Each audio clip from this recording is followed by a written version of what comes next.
Welcome to the American Citizen Journal. I want to take some time right now to talk about how we can navigate this great divide, uh, this division that I know the American citizen is experiencing on a lot of different levels right now, and that all of us can feel. It's a tension, um, it's a power that I think everybody's being affected by today, and it's seeping into our relationships in every way, our family, our friends, our neighbors. Um, so I think this is a good time for the American citizen to figure out how do we navigate all of these differences? How do we navigate these things that are really causing us to hold this bitterness, this resent, this anger toward one another? If we find that we have views and ideas that are somewhat on the opposite side of the spectrum. And sometimes it's not even that far apart, but yet we can't seem to reconcile these grand differences. Um, and I think one thing that the American citizen needs to understand is that our greatest power is the ability to unify, the ability not to be divided. The republic relies on that. In order for a republic to function, and to deliver the goal of allowing us to remain in control of our own lives, allowing us to have the power to make choices on how we want to live. It requires the citizenry to be bonded, to be unified, because the reality and the truth is we're not fighting ourselves. We are fighting the powers that have the ability to control us, and those are the economic and political powers and institutions that wield them. So, what the American citizen needs to keep in mind first is that the greatest thing that can destroy the republic and all that it stands for, and the ability of the citizen to create their own lives, to control their own lives, is the division of the citizenry. And this is what we're facing now. And this is a tactic of power and of institutions to maintain their role, to maintain their control.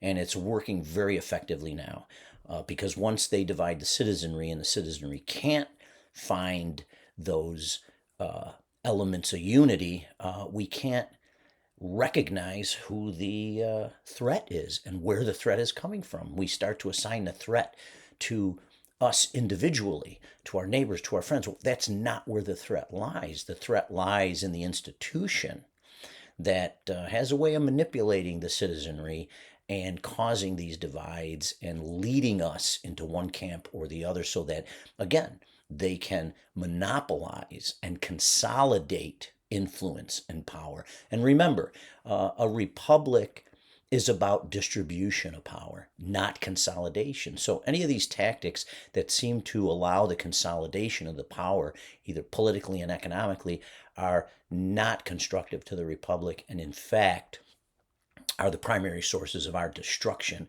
as the American citizen in terms of our ability to control ourselves and our lives, and more importantly, the institutions that we have handed some power over to. So, how do we navigate these differences? How do we come together with one another amidst these great divides that we seem to have? And I think one of the things that I reflect on as an American citizen is to understand that we are all really looking for the same things. We all have the same end goal, and that is to be able to live our lives the way we want. Not having somebody else control our lives or something else control our lives and dictate what we can and cannot do, what we can and cannot believe in, what we can and cannot say. And these are the bedrock freedoms that differentiate a nation that can have choice in how they live and people that can't.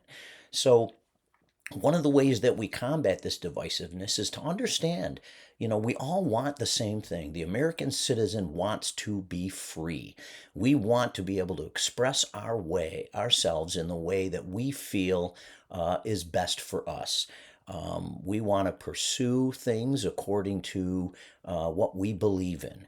And part of being an American citizen is accepting that other people believe things differently. And we do have differences. And those differences are really just an expression of the same thing. And that is the expression of our freedom and our liberty to do just that, to think the way we want and to have our own worldview. Um, so I would say the first thing that we need to do to navigate this is to understand that we're all searching for the same thing. We really are all trying to achieve the same thing. It's just that we have different paths in getting there, but it's the same place that we want to get to. And that's one thing that we can do to start to build the unity. We have to find these areas of unity with one another. What is it that we agree upon? What are the thought processes that we share, even though we may have different ideas on how to get there? So the first thing is to understand that we are not against each other. We're all on the same side. The American citizen is on the same side. We all face the same threats, and that threat is the total control of our lives. And that comes in many different ways, in many different colors, and in many different things. But the bottom line is we are all fighting the same threat, and that threat is control. And it is control from the political and economic institutions that have the power over our lives day in and day out. They make the rules, they accumulate the wealth, they aggregate the resources, and they consolidate all of the things that we need to live, you and I, the American citizen, regardless of our political ideologies, regardless of what aisle we have spread ourselves out to. So finding that commonality in what we are truly all looking for is the first step into building that unity. The second thing we need to do is stop the judgment. Stop the judgment. Let's disagree, but let's disagree without judging one another for that disagreement. I shouldn't now dislike you because you believe something differently than me. And I know that becomes difficult, but sometimes we feel these differences are a deep reflection of a very strong belief that we have, or something against a strong belief that we have. But we have to understand, in a republic, in a true system that allows us to pursue our own lives and have our own worldviews, you're going to have these vast differences that may be difficult to accept and tolerate from other people. But we are all doing the same thing. We're exercising what we want to exercise in the course of our lives. So allowing yourself to get beyond the judgment of the person that you're maybe feeling some things towards is another big step in clearing the path to create the unity that we need, that the American citizen needs to empower ourselves. We have to do this. We have to build this unity. So judgment is a big one, because I see it all the time. I see everybody judging everybody, and then they get so angry and they get so bitter. And then this drives the wedge between us. I see it happening all the time with friends and families, everything. So we need to understand that we need to be very careful about allowing that judgment to seep in. The other way we can try to navigate this a little bit is to, as difficult as it may be, take the time to understand the thought process of the other individual. We have to get into the mode of what I have called American discourse. And American discourse is being able to express our differences with one another, but being open enough and willing enough not to agree or to accept those things the other person may think or feel that are different from you. It's not a matter of accepting them or agreeing with them. It's a matter of taking enough time to try to understand their thought process. And that doesn't mean you're going to agree with it, but what it does is it opens the door to at least extend the same consideration that you expect those to have with you and with your thinking and what you're believing.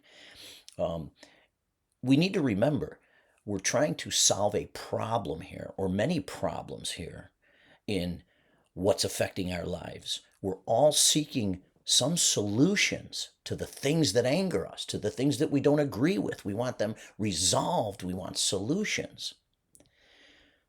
The problem is when we divide, we get angry, we get bitter, we start to resent one another.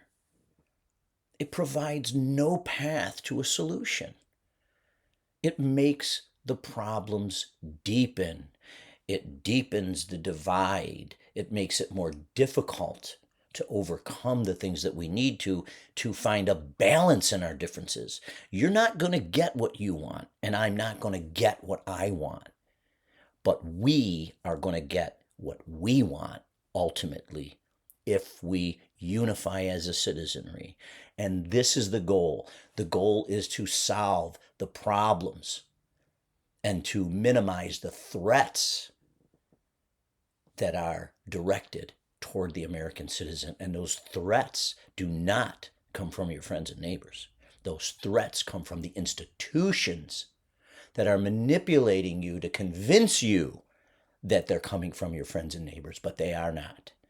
So our job is to find the balance, and we can do this. We don't need a government or the wealthy elite to tell us how to resolve our differences and how to find some unity in the different directions of life that we choose. This is the point of America. This is the point of the nation that we have attempted to sculpt for one another.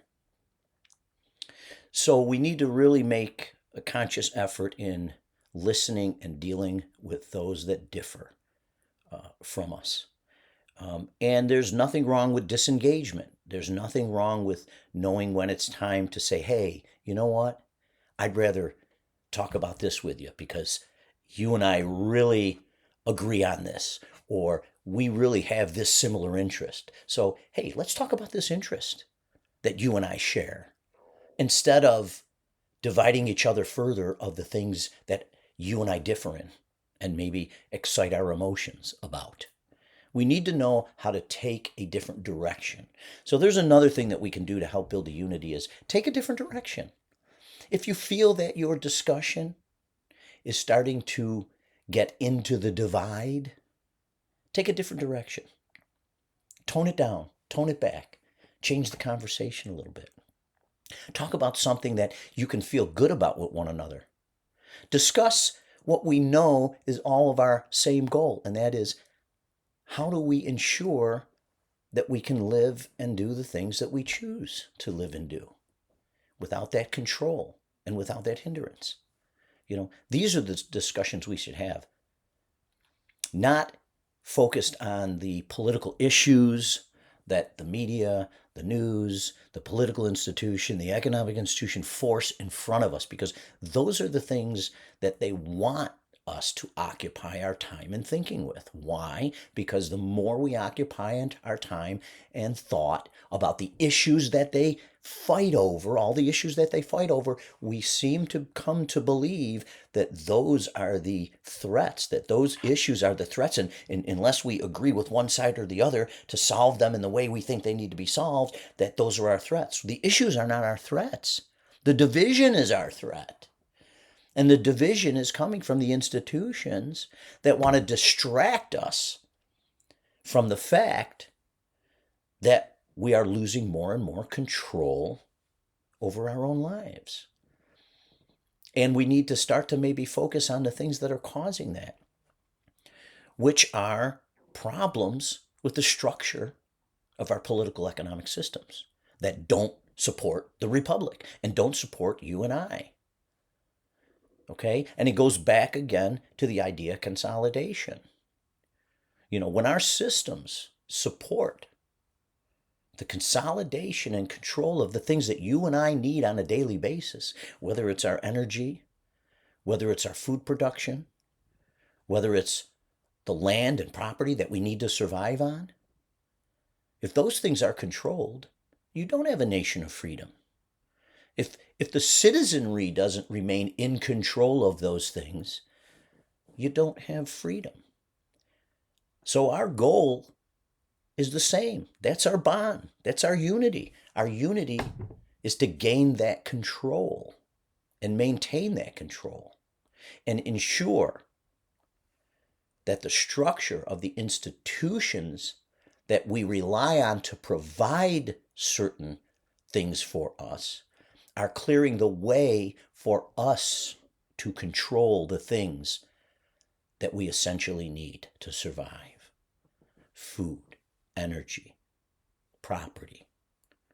These are the things we should focus on. Have those discussions instead of worrying about the healthcare issues and getting divided over the healthcare, or getting divided over any of the other political issues that are thrown up for the day. Those things are important. They have their place of importance. But their place is not in dividing the citizenry.